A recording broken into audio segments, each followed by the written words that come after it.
Nice to see you all, or see your names anyway. Um, and um, Thank you for joining us. And uh, I had a I had a it took me a long time to decide or figure out which poem to include today.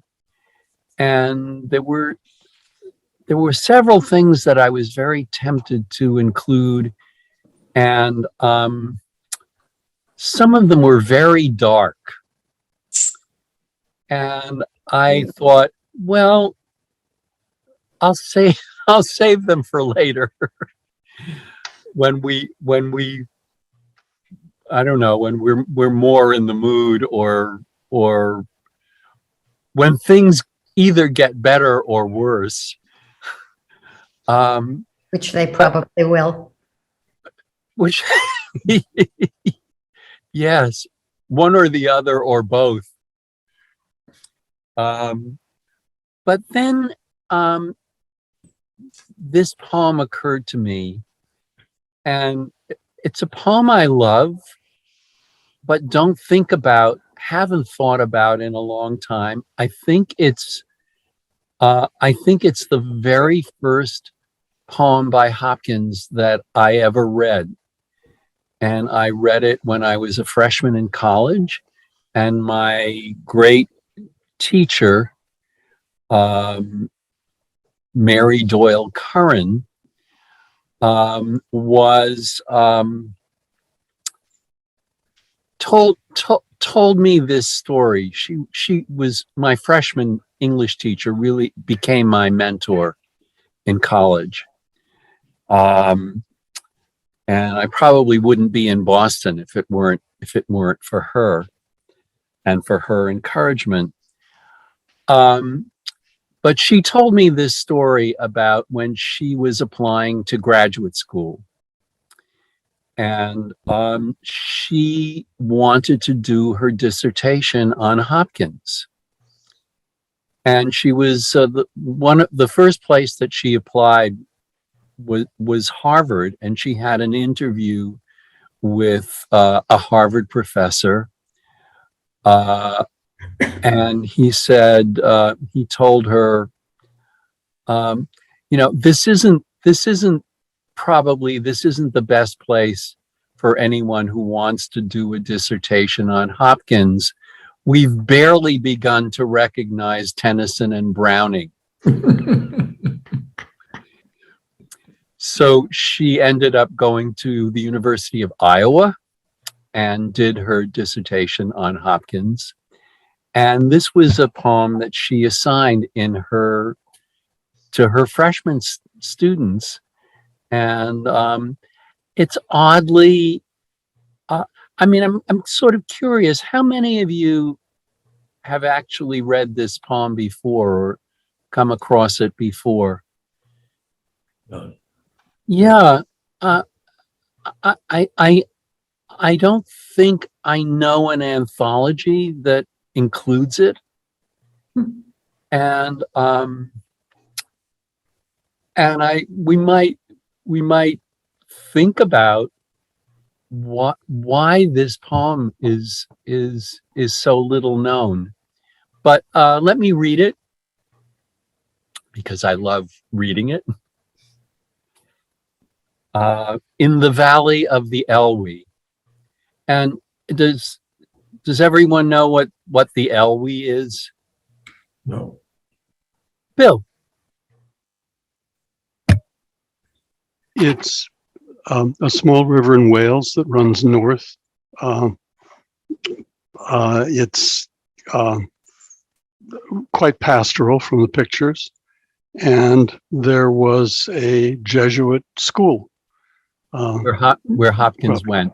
Where Hopkins went, near St. Boynos, where Yes. Hopkins went. Right. And I don't know what year this poem was written, I think quite a bit later than when he was a student there. So I don't think it was written in Wales. I doubt it. Yeah, yeah. But I actually don't know when it was written. It's just my sense of Hopkins remembering his time in Wales. In the valley of the Elwy,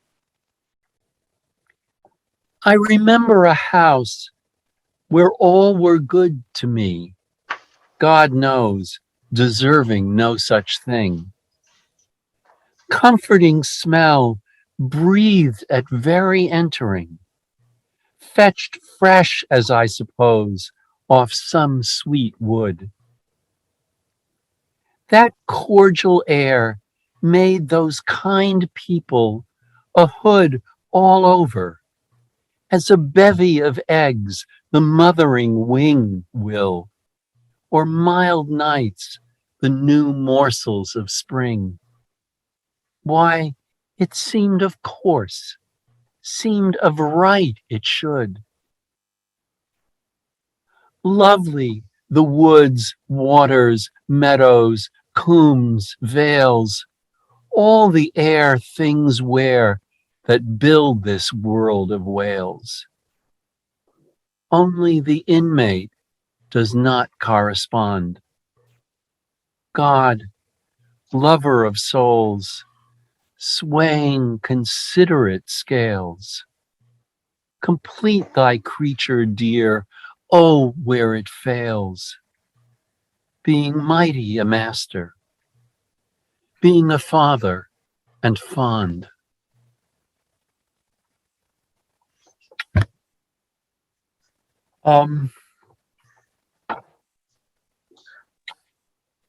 You like this poem?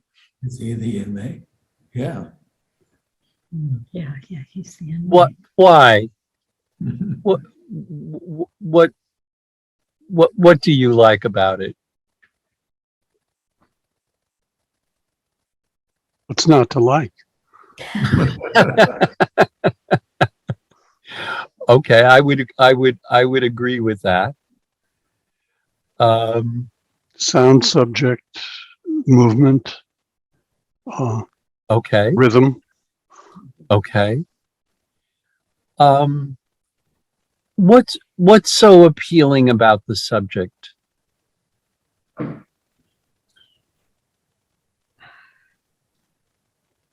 You need to unmute, Denise. Oh, Thank you.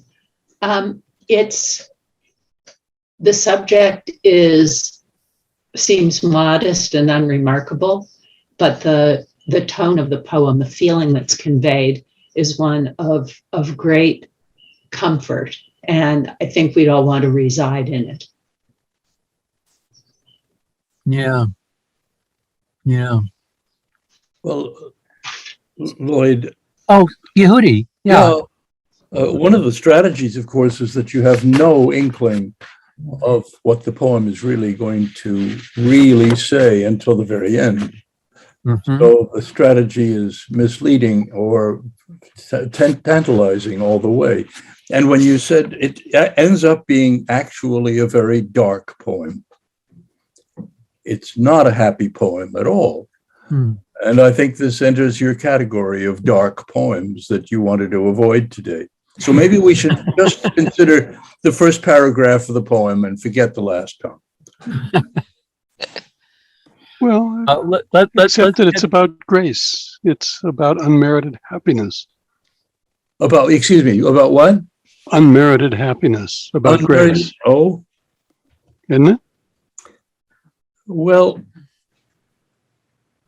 is grace the idea of completion? Is that why when he says complete thy creature, where it fails? I mean, that's... let's say Hopkins didn't suffer, at least in his poems, he didn't suffer from overconfidence. Uh-huh. And one of his great poems begins my own heart let me more have pity on. Oh, So there was, I mean, it really, how are you? this poem really kind of ends in a prayer for for for grace, Oh, for completion. It is poignant. I mean, I think there is something very, there's an element of sadness and inadequacy in this poem, but there's really, I think at the very end, at least in the last line, there is some hope that he can be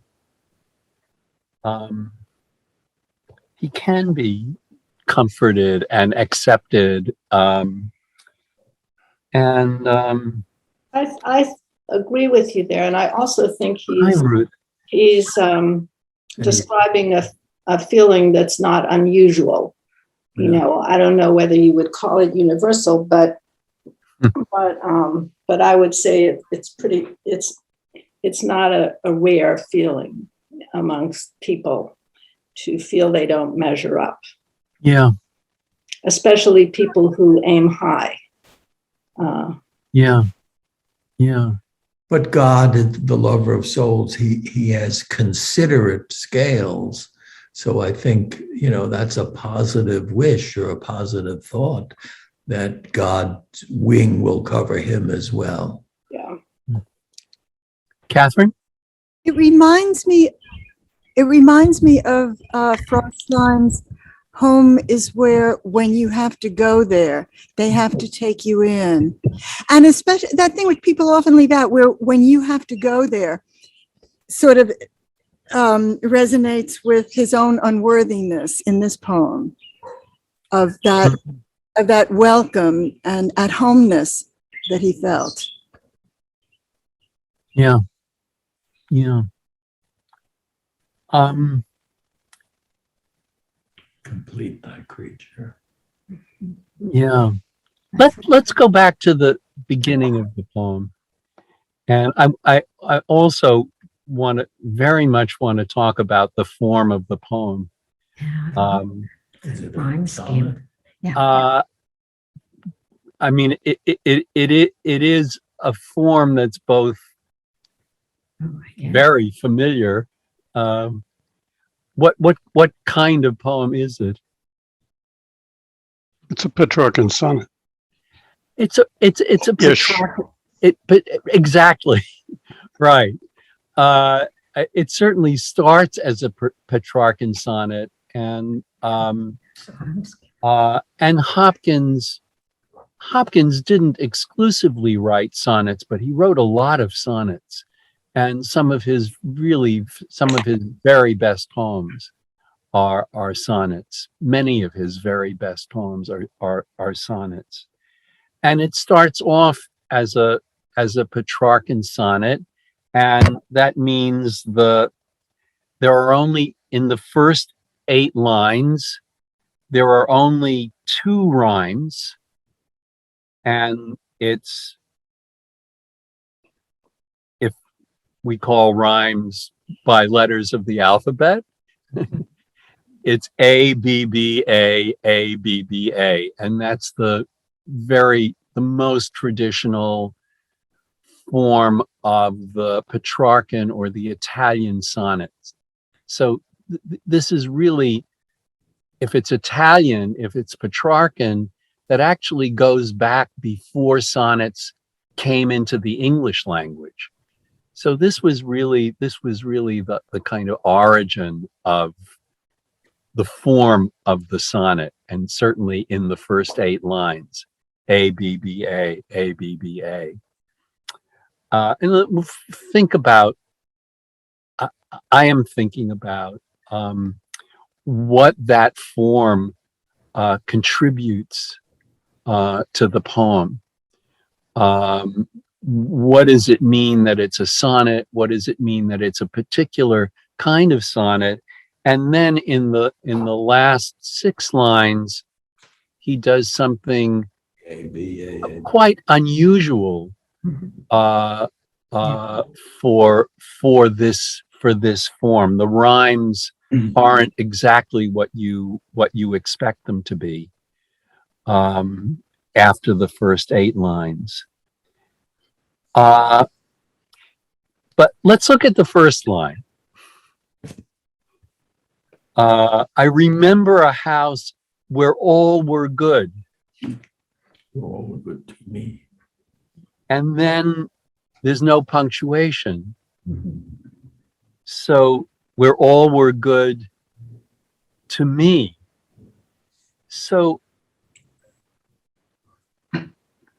what do you get from that line break? From the ending the line in the middle of a thought.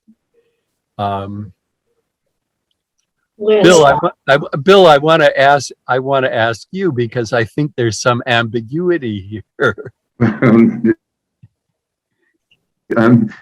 Well, yes, I suppose. I mean, either everyone treated me well or everyone was good in my perception, I suppose, is the ambiguity, is it? Yeah, just in the reverse order.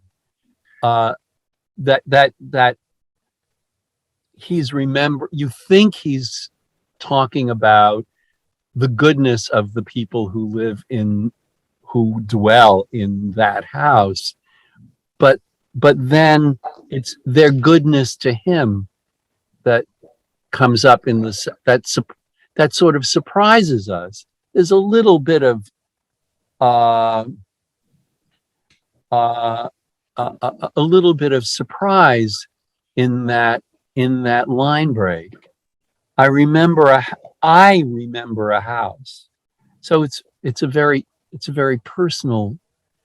But are you suggesting that a seemingly absolute claim is then limited or circumscribed by the continuation over the line break, in that all were good seems to ascribe an absolute quality to the people, but then for me, in 2 different senses, minimizes the claim, because they were either good in my perception, but my perception can't necessarily be relied on, or they were good insofar as they treated me well, but they may not have treated others well. So there's a kind of double undermining of a seemingly absolute claim. Is that right? Well, I wouldn't say undermining, because I think we get that that the line break comes there because he wants us to think all of these things. That we don't forget that they were just good, but we add, but they were good to me. So I think it's not undermined. I think it's a kind of accretion of meaning and of praise, of gratitude. And does the second line, in a sense, reveal the necessary grounding of any large claim? If one claims goodness, ultimately it has to reach back to some kind of empirical grounding, and the empirical grounding in this case would be his encounter with them. So he ascribes the seemingly intransitive quality of goodness, but that is, as it were, manifested in their behavior towards him. Yeah. And I think that's right. And that, I mean, one of the things, and that this sort of double layer of things comes in the 2 words after me, God knows, which Ellen, you are nodding vigorously. What do you make of God knows? I guess just the uncertainty of of everything. And though he's saying something out of his experience that he is asserting and wanting to tell us, he's pulling back. And, like, it's like the comment that you made before about, when things will be darker and brighter. I it just something about, Bill. Well, there's also just the almost dissonance of the common expression, God knows. God knows. And Hopkins's piety. I mean, these first two lines are extraordinarily rare in Hopkins because they're a joke. He's joking with the, good to me.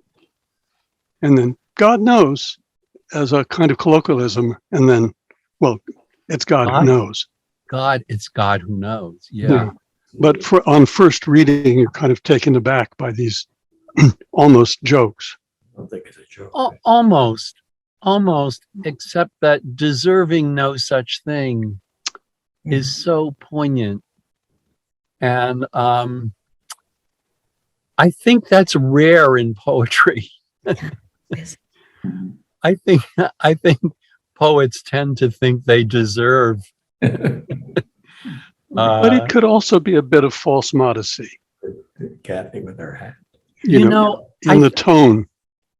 I think it could, but I think the more you know Hopkins, the more it's not false modesty, the more it's profound self-doubt. And that there are the other poems. But not knowing Hopkins, you bump into these two lines. Right.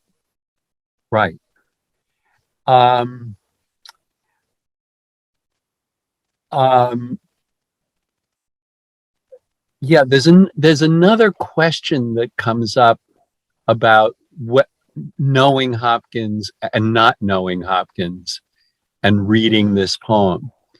Because if you do know Hopkins, who does anyone here know Hopkins? I know Bill does. But does anyone else here know Hopkins? And what do you if you do, what do you expect when you read a Hopkins poem? What do you expect from the language?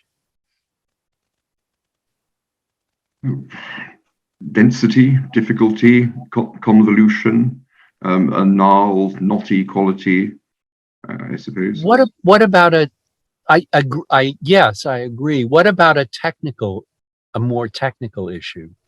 Denise? Well, there's a lot of inversion of lines and unexpected rhythms that create unexpected emphases. Right. What he called sprung rhythm, which is very different from the here. It's almost iambic pentameter. It's almost a kind of the lines have a fairly steady, regular rhythm, and that's not the case with most of the Hopkins poems that we are more familiar with, where the rhythm is much more jagged. And the thing that to me, at least when I was starting to read Hopkins, the thing that my teachers talked about and that you couldn't help but notice was that the rhythm was based on a very heavy alliteration on words, on consonants being repeated. And we find that coming up very soon, but we've got 3 lines in which this very characteristic quality of Hopkins just isn't there. it's the language is, I mean, the language is a little tricky and ambiguous, but it's pretty straightforward poetically. And then this, I think this beautiful third line, which is so lovely. And Denise, it almost reminds me of Andrew Marvell's garden poems. That what the poet is describing is something so welcoming, something that you so want to be part of, that it's nature and civilization at the same time, and that just draws you in. Comforting smell. There's I don't know, something good is cooking, or there's a kind of fragrance in this place. Comforting smell breathed. So, I mean, who's doing the breathing? You know, you breathe it in, but it's almost as if this place itself were breathing. Comforting smell, breathe at very entering. But I mean, you're in it, and you're feeling it, you're smelling it the moment you arrive. It's that just, and then fetched fresh, and that's to me, that's the first moment that sounds like the Hopkins in his most famous poems. The repetition of the consonant sound, fetched fresh, as I suppose, off some sweet wood. So it's a poem about, so we're really in his mind. He's letting us into his mind, into his feelings. I remember a house, as I suppose, good to me. It's a very personal experience that he is conveying, and it feels, to me, it feels very honest. It feels very emotionally open and vulnerable. Catherine. Yeah, what do you make in that context then? What do you make of the verb in line 3, which seemed to take it away from that? I'm sorry, the wind got in the way. All right. What do you make of the verb in line 3? The breathed and entering both take it away from the first person, don't they? Or what do you make of that? Why he? Well, I remember is so, as you say, so direct and.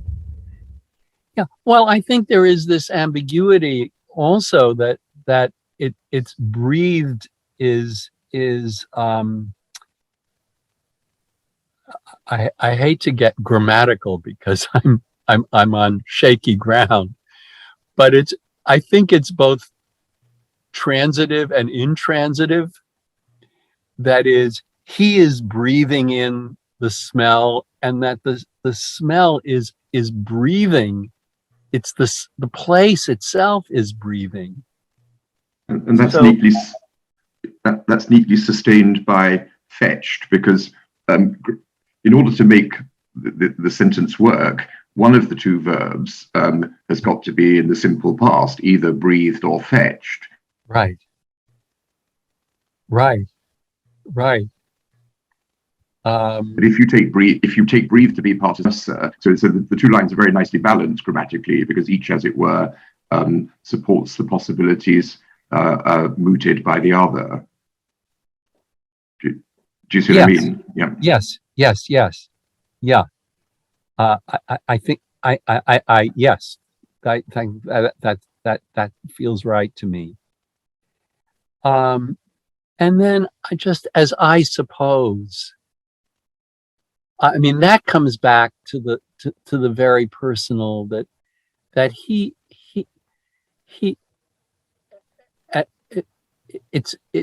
suppose. I mean, he's not giving us an answer. He's giving us an experience.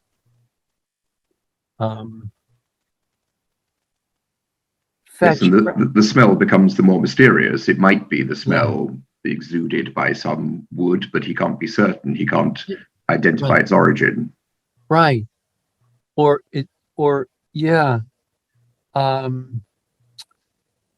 off some sweet wood.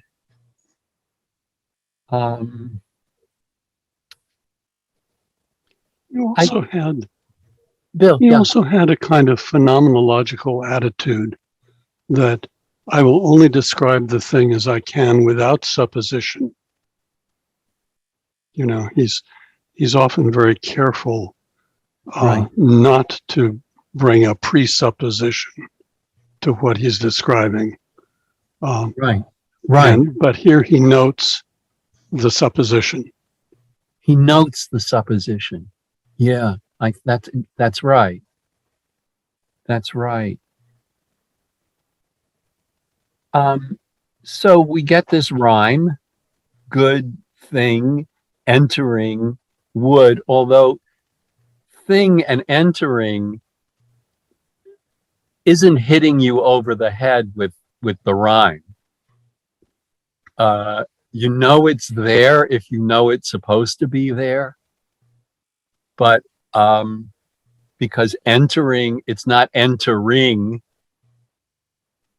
but it's sort of softening the rhyme. Do you follow what I'm saying? It's not hitting you over the head. It combines a masculine and a feminine ending, to use an old engendered terminology. Yeah. Bill? Well, I think people wanting to coin a term which is in keeping with masculine and feminine sometimes call a rhyme of this kind hermaphroditic, because you've got one stressed syllable and one unstressed, or anisobaric. I've also heard the two syllables are at different pressures, hence anisobaric. I don't know if that term is one. Yeah, anyway, that's...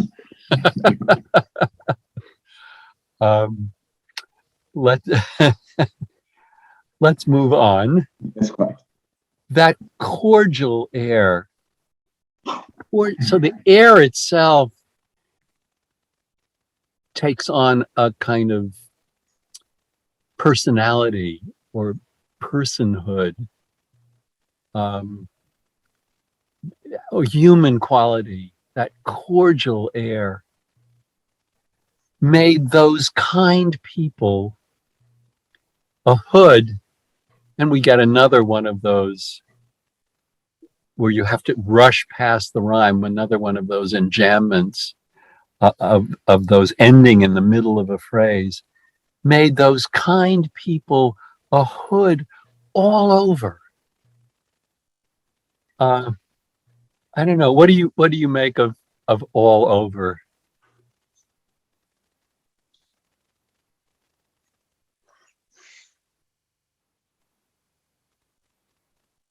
Denise, Well, it's both space and time. We did it all over. It stretched all over. There's a little ambiguity there, although I don't know why the temporal reading would stick, but there's a little instability in the phrase. Denise, you're I think it's another manifestation of grace is their goodness and their heart are so intense and pervasive that, you know, that the air could be them, or, you know, the smell of something burning that has the incensey odor of, you know, pinon wood or peat. Mm-hmm. And it creates a sort of protective cloud or soft shield. The bird's wing over the eggs, Right. reinforces that they are enveloped in a kind of goodness, and anyone who comes into their orbit is as well. The mothering wing, the hood all over. I mean, you're just, it's a place where you're just totally enveloped and totally protected and loved. As a bevy of eggs. It's another phrase that I just love. I mean, bevy, we usually think of bevy in relation to something more alive than an egg. But More animate. more animate, yeah. Animated. But the eggs will become animate. They will, right. They are the potentiality of animation. Right. And then again, this very interesting and I think quite powerful line break. I mean, you just rush past it, but then will, as a bevy of eggs, the mothering wing will. That, I mean, you want to say the mothering wing will, but because of where the word is placed, that will, that positive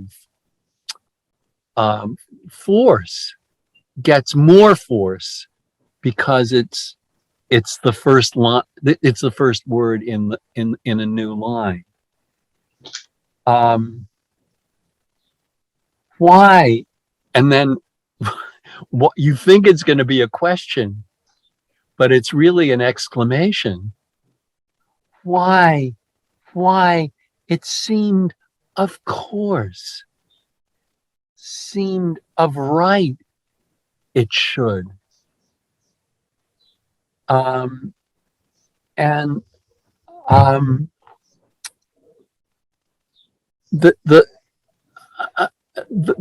perception that something is unquestionable, and that this goodness, this comfort, this love, this protection, just and seemed, of course, seemed of right. I mean, he's really emphasizing how natural this is, how inevitable this is. So there's,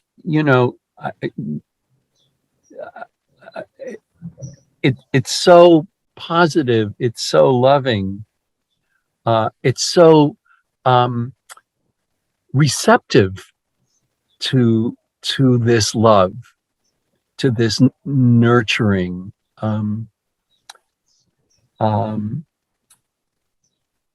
lovely. Then it so, I mean, I think even lovely takes on a little more meaning than it usually has. It's such a how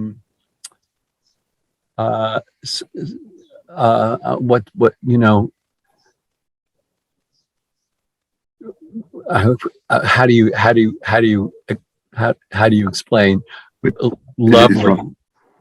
Yeah, Bill. Dead and inert and automatic, isn't it? It's a sort of dead, inert, automatic term of approbation, except here he revives it somewhat. Exactly. That it is this sort of automatic thing, or the thing that you say when you don't want to say something even more positive. It was lovely seeing you. Mhm. uh, at, as opposed to I loved seeing you.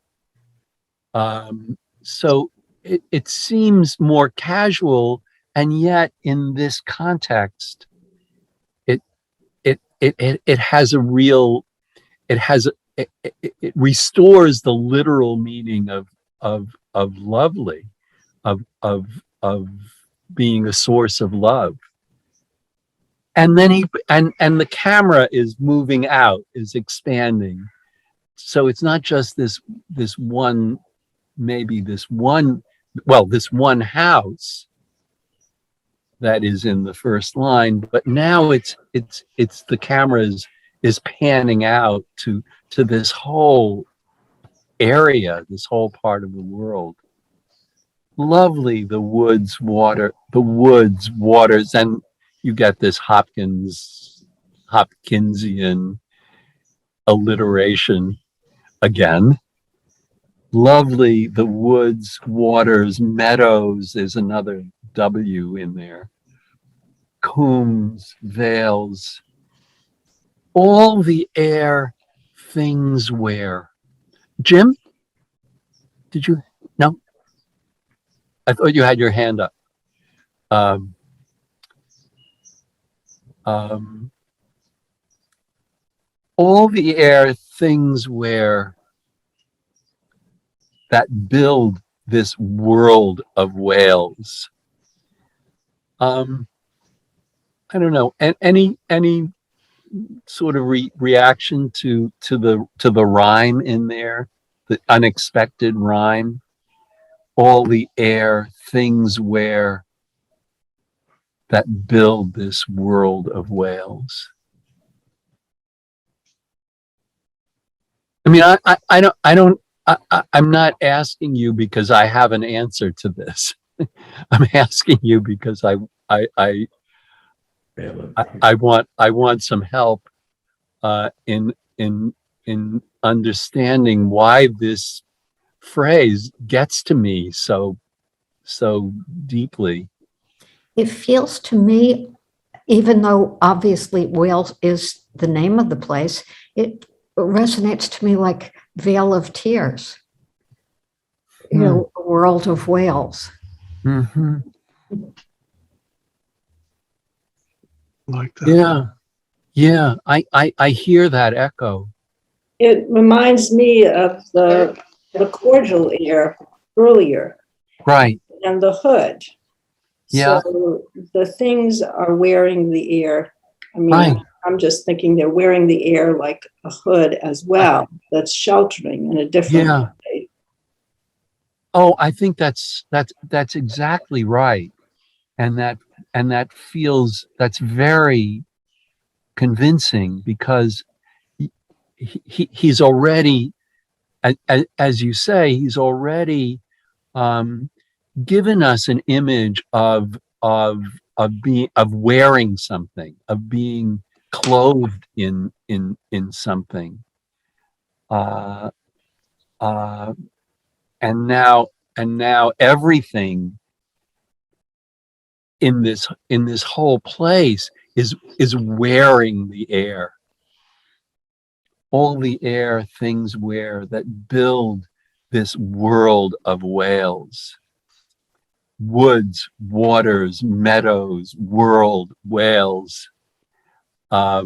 It's, well, I'm thinking of all these W sounds, and that actually that's very reminiscent of other poems of Hopkins, but that's that's quieter in this poem. It's not quite hitting you over the head so much with these alliterations. David, were you going to say something? Yeah.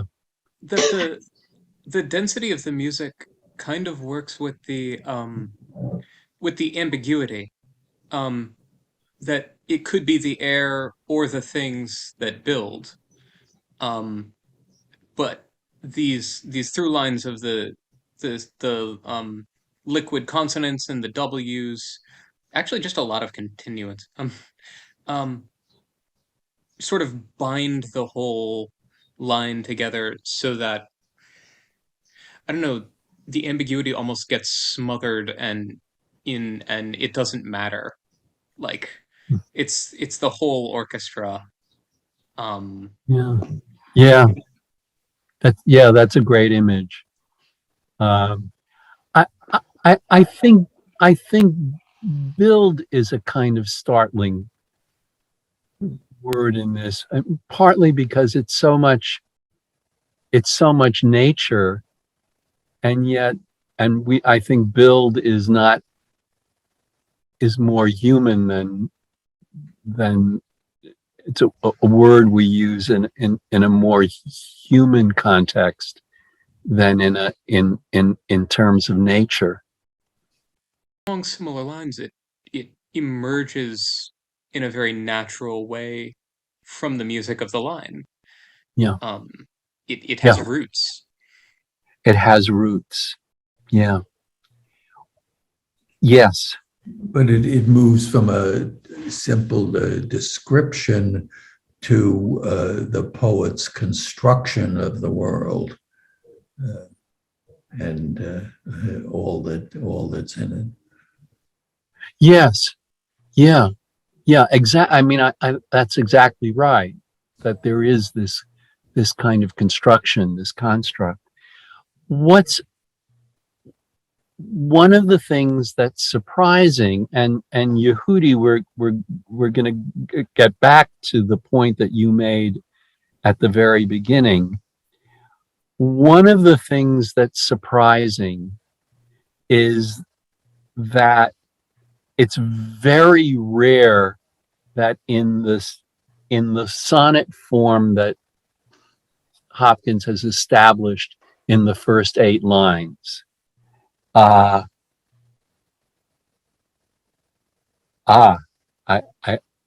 will get back to your point, Michael, in just a second.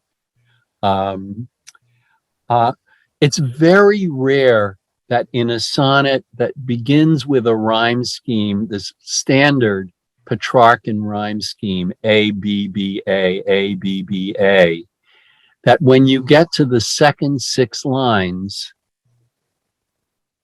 you get 2 lines that rhyme. That's very unusual. And that the Petrarchan rhyme scheme, which is pretty flexible in the second 6 lines, it's usually A, B, C, C, D, E, C, D, E, or sometimes even C, D, E, E, D, C, or there's some sort of variation, sometimes C, D, C, D, C, D, or C, D, C, D, E, E. When you get a rhymed couplet, 2 lines that rhyme, if you get it at all in this traditional form, it usually comes at the end. And here it comes at the beginning of this sestet, of these last 6 lines. Bill, were you going to say? No, Which Bill? You, Bill. Sorry. In a way, this couplet, ending on Wales, feels to me like the anchor of the poem. It's almost like a balloon that would fly off, except you have the string holding it firmly to a place. This is the one moment in the poem where you've got a real, nameable, ordinary place. Yeah. But the place is a world. To be sure. It's a small place, Mm-hmm. but it's also a world. And it feels like, to me, I want to get to the point that Michael put in the chat. But to me, that rhyme, the rhymed couplet, feels like the conclusion of something. And the poem isn't over yet. we can see that the poem isn't over yet. So, Michael, what you had an interesting reference in your chat message. Yes. Having read that Gerald Manley Hopkins went into the Jesuits, and there's a very sense of a Christian grappling with theology, with the biblical worldview here, and that Wales is the things which tell of the majesty and goodness of God, and which he struggles with his own inadequacy, his own unrighteousness, and that there's a kind of allusion to this, and Wales is God's case to him of why he should be good. And he pleads with God as the considerate and fond father to make him fitting to the world that God has made. Yeah. What was the thank you for that. I think that's quite right. And what was the biblical allusion that you made in your chat message? The first chapter of Romans is where Paul the Apostle is laying out his case against mankind who have ceased to give thanks and honor to God, and yet have in what God has made, the Greek poema, the evidence of God's goodness and majesty. Mm-hmm. You know your Bible. As I'm sure he did. I'm positive he did. Yes, I would agree. So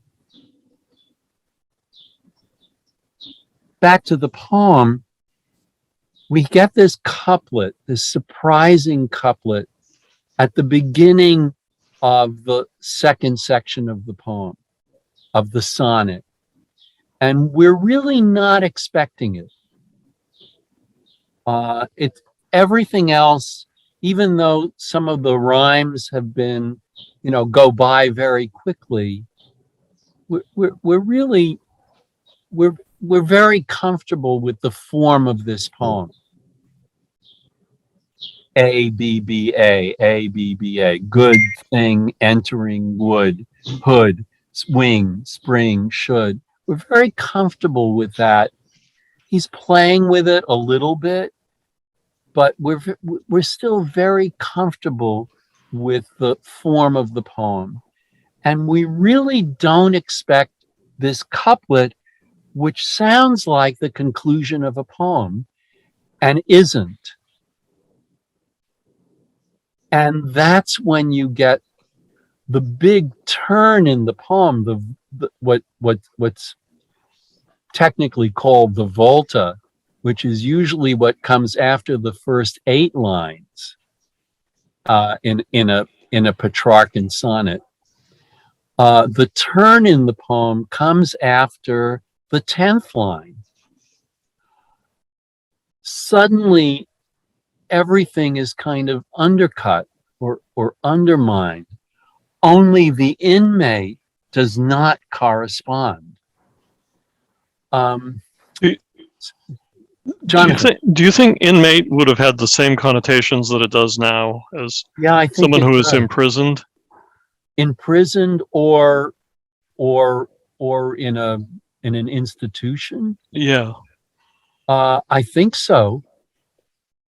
But there's something also.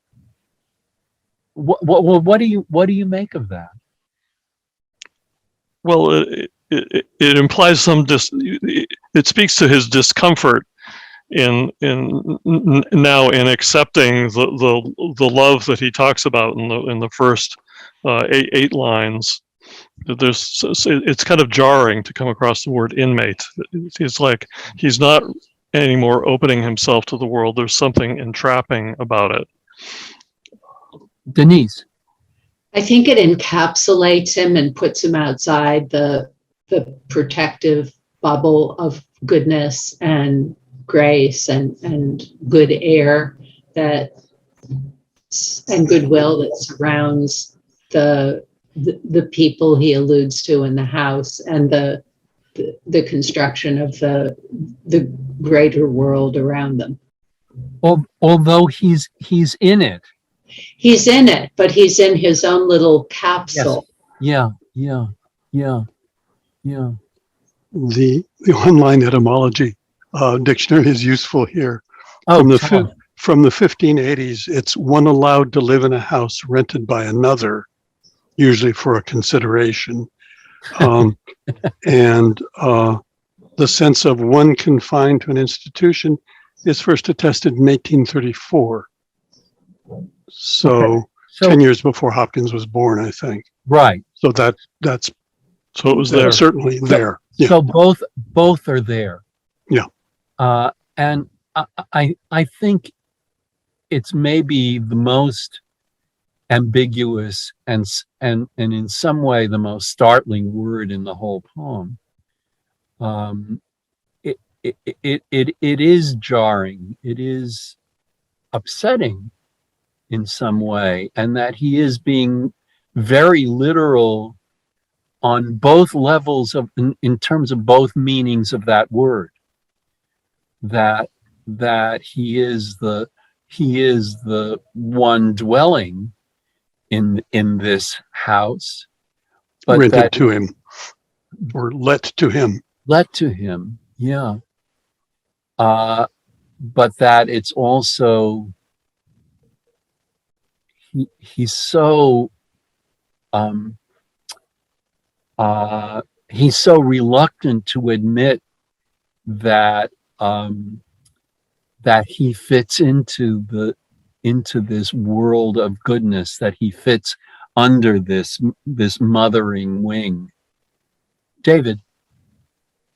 Possibly even stronger self-doubt would be that if you read the inmate as the indwelling Holy Spirit, whose theological role is ordinarily to reach out to God from within the self, if that is not corresponding, then that is a devastating spiritual silence for a Christian to experience.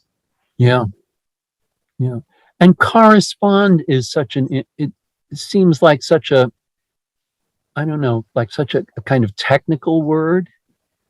He doesn't say, well, I don't fit, or I'm different in some way, but correspond.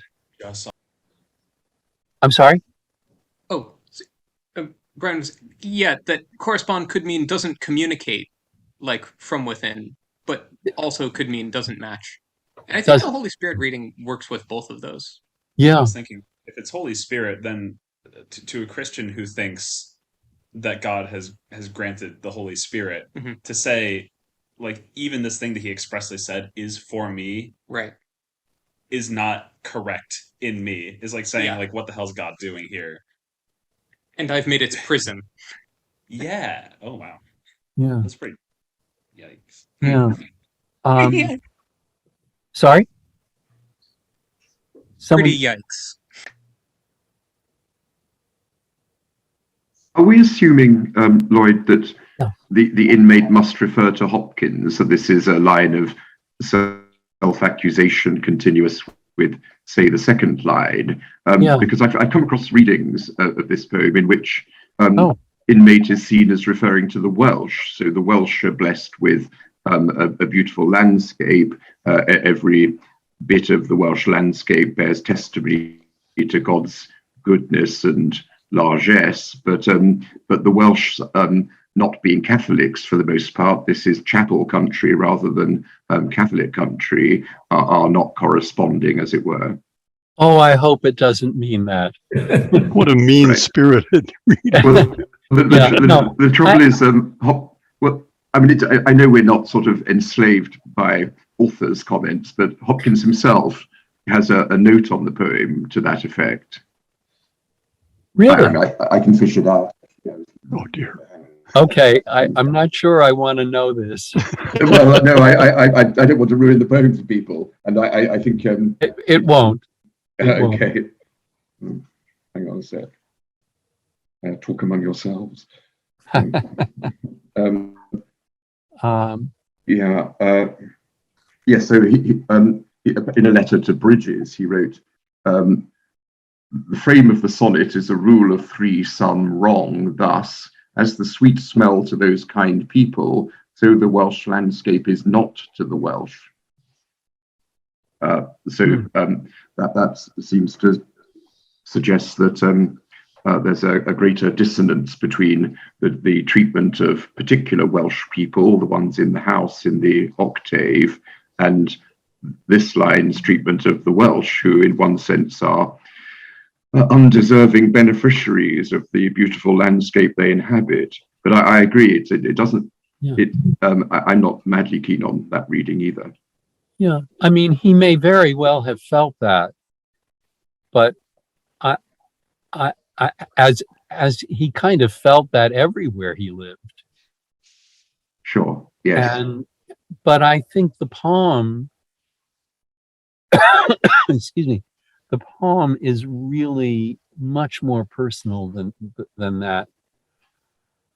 Yeah. As we see in these next lines, but this is the darker. This is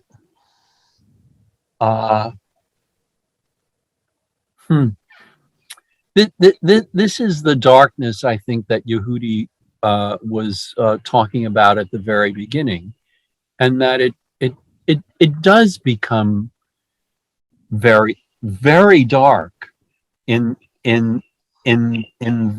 certainly in that line. Only the inmate. So it's not only itself is a kind of ambiguous. It's not just I don't know what kind of word is only an adverb. It is, but it could mean except that, couldn't it? Except that the inmate does not correspond. And I think, but the one exception, yes, the only exception, and which, so they're not contradictory meanings, but one meaning of that only intensifies the other meaning. It's not just accept that, but it's I am the only one who doesn't fit into this, under this mothering wing. Only the inmate does not correspond. And then it becomes a prayer. God, lover of souls, swaying considerate scales. And my impulse when I read that line, my impulse is actually to read considerate as considerable. But these are weighty scales. They're big scales, but considerate scales. And Lloyd, I think I think the inmate line, this degradation, self-degradation of the poet, to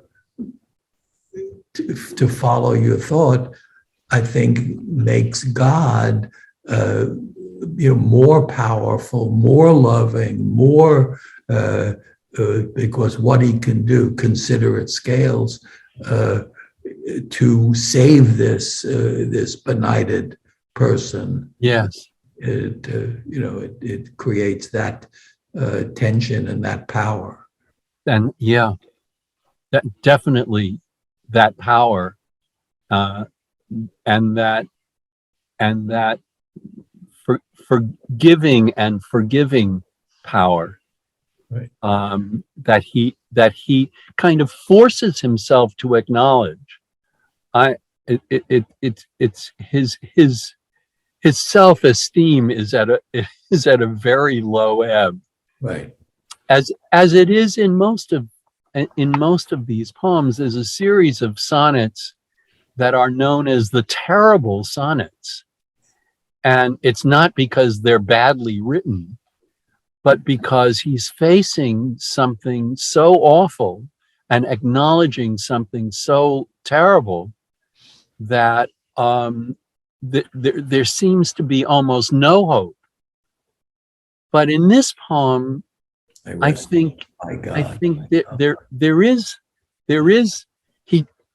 is not only hope for him, but that he feels that possibility of hope. Lloyd, yeah, he feels incomplete. That's clear. Yes, and unworthy, and it's very emphasized from the second verse, second line. He deserves no such thing. Deserving no such thing. And then, however, even in God's power, swaying is a very is not a very a very stable element. Right. That also is changeable and swaying. Why is that word there? Well, the scales. I mean, the possibility, there's always the possibility that the scales are going to be tipped in the wrong direction. In God's way, in God's thinking? Yeah. Yeah, that God can just say, sorry, Hopkins, you're doomed. You're condemned to hell. Well, he's sort of tipping over. Holding swaying scales, or God could have sway over the scales. Yeah. Okay. But we think of the justice holding the scales, and this being blind, but this is a situation where God is influencing the scales, where the scales themselves are not objective. They're considerate. They're taking taking his plea into consideration. Exactly. Being consideration. Acknowledging the possibility of kindness and love from God.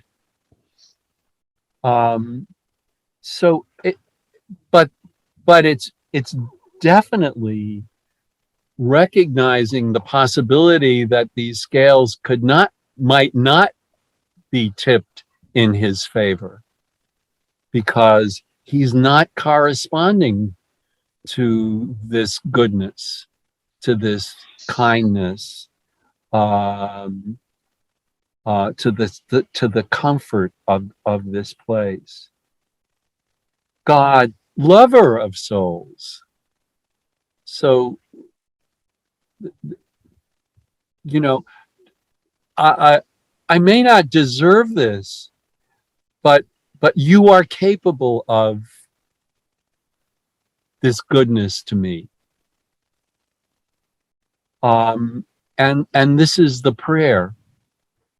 Swaying, considerate scales, complete, and Yehudi, right, complete thy creature dear. Oh, where it fails. And that seems very poignant to me, that he is really acknowledging his own sense of failure. Yehudi, you were going to say something? No.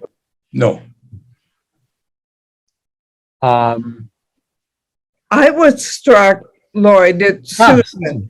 I was struck by moving from lovely the woods are, the waters, meadows, combs, waves, to God, lover of souls. There is something, that works there in a powerful way. Yeah, no, you're absolutely right. I I always learn something from these discussions. I hadn't actually taken that in, but you're absolutely right. Do you read dear as a trailing epithet or as a vocative there? Without the punctuation, it's hard to know. Yeah. I guess I take it as I've always taken it as an adjective for creature, that God, don't forget I am your dear creature. That's sort of how I've taken it almost automatically, really, without giving it a whole lot of a lot of thought. There is a lot of punctuation. Well, not a whole lot, but there are a lot of commas in the poem, and there isn't a comma in this line until the end. God, it is not pronoun, isn't it, as well? Right. Because God in the previous lines, as people have brought out, is a repository of love and can be perhaps relied on to tilt the scales in one's favor. But his creatures are still just its to him, in a sense. And there's something dehumanizing about God's perception of his creatures in the use of that pronoun.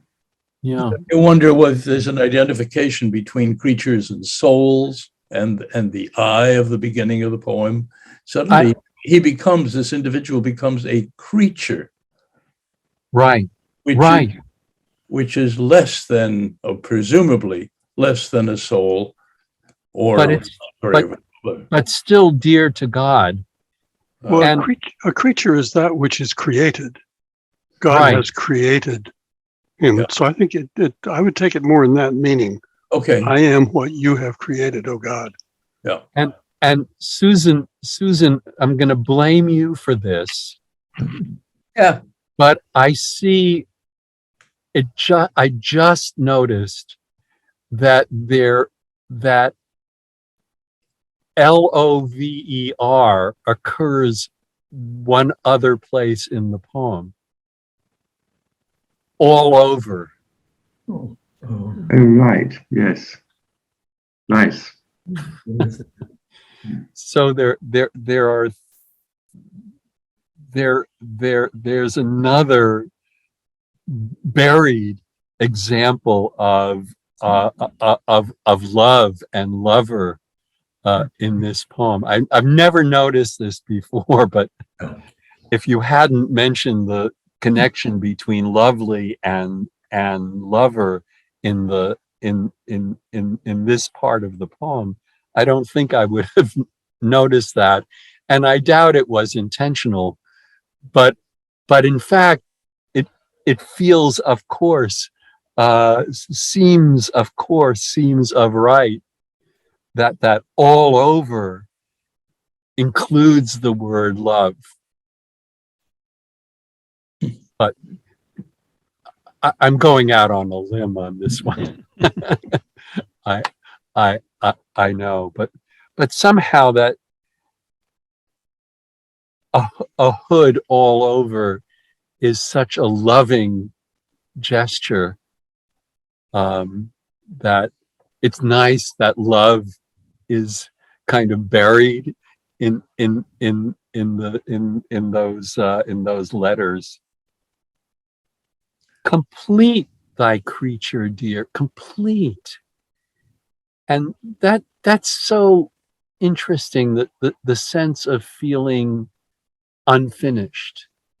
Well, I think the dear O was part of that. The O was the circle, and doesn't feel complete, and the God will complete. Oh, that's great. The circle, or where it fails. Oh, where it fails.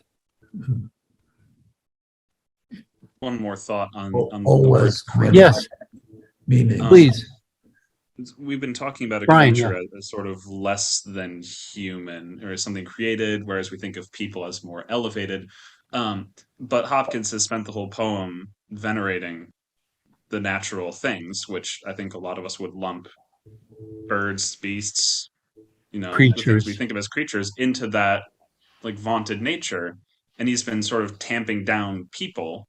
So Mhm. maybe when he says creature and if he refers to himself, he's not reducing himself. He's more placing himself, or at least seeing a part of him that's in this inherently good nature. Yeah. More of a candidate for glory. Yeah. Yeah. Or certainly more a candidate for love, Right. for being loved, for being loved. Complete thy creature, dear, oh, where it fails. Being mighty a master, being a father and fond, and I mean, how much more moving that line is in this order. I mean, obviously fond and correspond have to rhyme, but he could have done something else. But the order seems important here. That of course you're powerful, but we end on a note of affection, of a kind of intimate affection, being a father, and then we get all these alliterations in the last line also. So mighty master, fond father. Catherine, please. Yes, you said pan out earlier. He's zooming in, isn't he, from the sonorousness of mighty a master, these two pairs of alliterative phrases. Mighty a master, a mighty fortress is our God. Right. A father and fond. Fond. It's so, as you say, intimate, so particular. I don't know if this is just idiosyncratic association line, but I just have a little whiff of Daft, like King Lear and Cordelia at the I'm fond. I don't know if that's completely something I'm bringing to a father and fond, because his love, God's love, is right. It doesn't. Let me pick up on that, because fond. When I think of my reference, my literary reference to fond, is in Hamlet. All trivial fond records, and records meaning memories.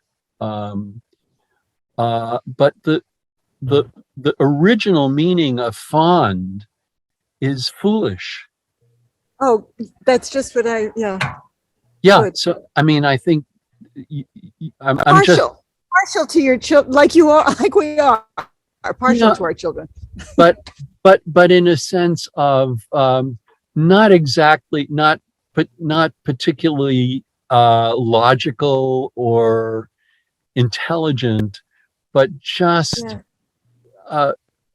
almost an irrational feeling, a foolish.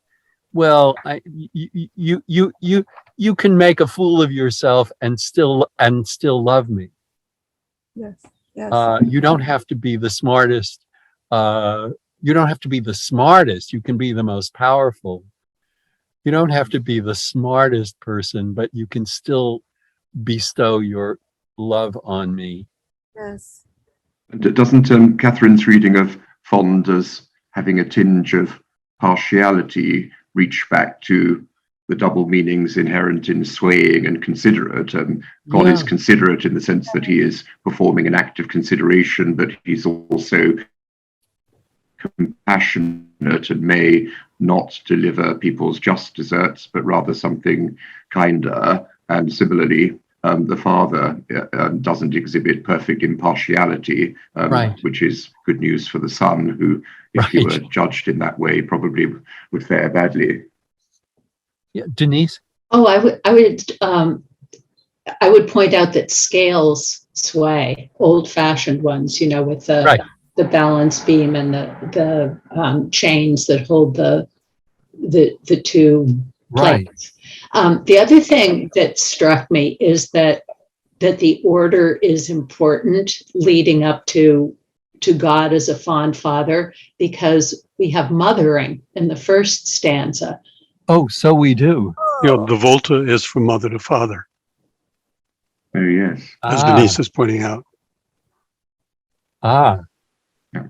Yes, the mothering wing. Yeah. Yeah. So they're both parents are involved. They are, and the mothering wing seems more planted in the earthly realm, but the earthly realm is God's creation and is elevated and is good, and then we jump up again in the celestial hierarchy. Yeah. His own parents rejected him for becoming a Catholic. They were staunch Anglican, very pious themselves, and he lost their consideration and affection as a result of converting. So he enters this Jesuit school, finding another kind of parenting. Ted, could you repeat what you put in the chat?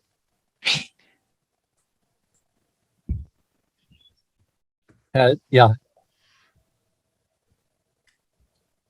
Father in this context is such a large sort of not only spiritual but religious word for me, and that to end on the notion of fondness offers a sense of almost being held in your hands, in the sort of palm of your hands, a kind of tenderness of grace. And I think if you could have flipped the words, but to end there feels remarkably moving to me. Yeah. Thank you. Yeah, thank you, David. And could you repeat what you put in the chat also?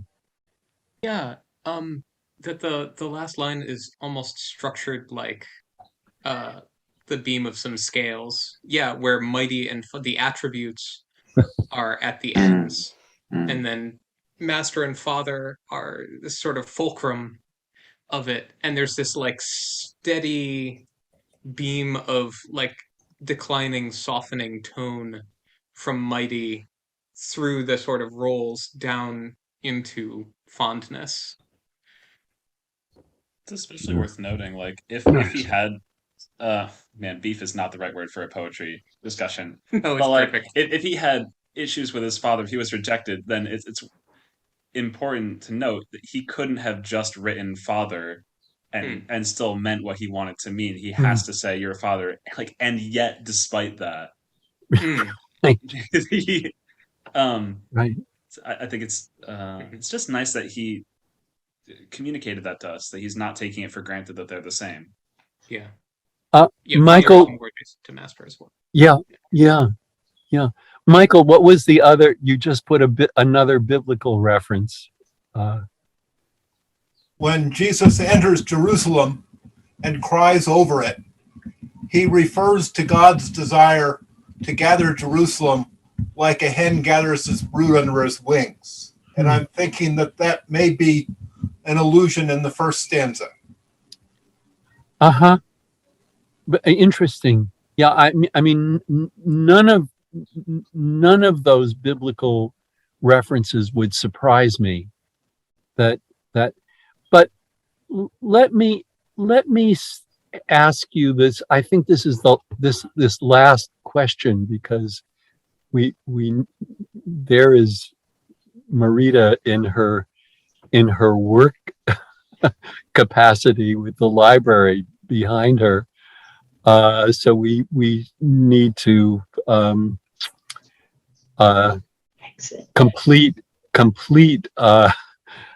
fondly complete the discussion.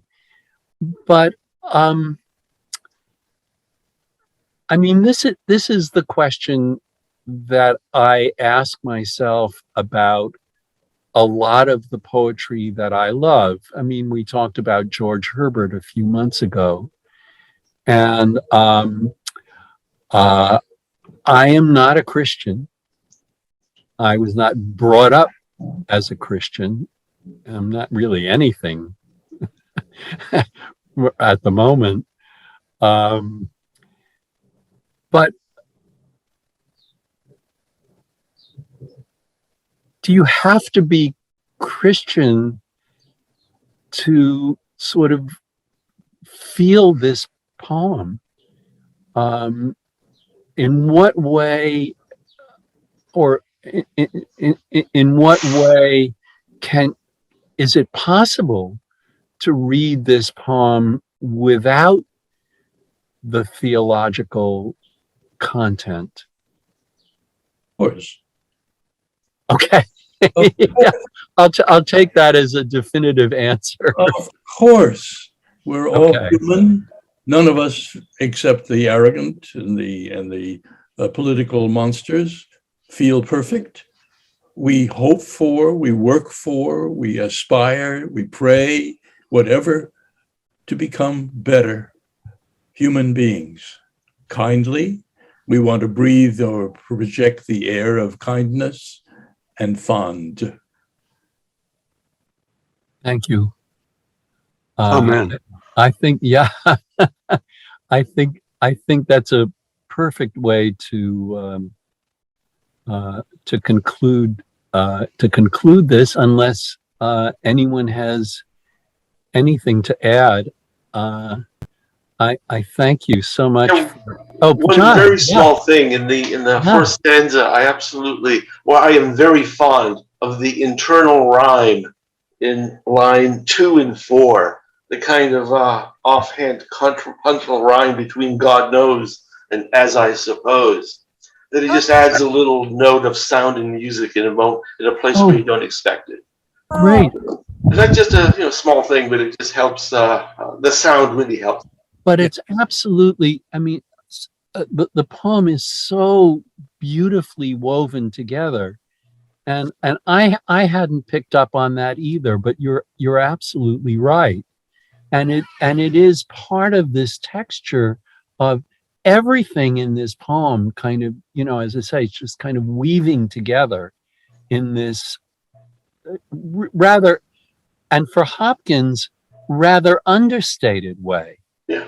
Because you think of a poem, Bill, like the Windhover, in which these alliterations are just being fired at you. Tremendously powerful. And this poem, all of those techniques are in the poem, but they're so understated that at least they're understated enough for me to have missed some of them after having read this poem for 60 years, more actually. So any other last words? What's next? Oh God. Oh God, being mighty a master. Adios. Help me. I do have an idea for the next poem, but I don't want to commit myself just yet. It's a very nasty poem.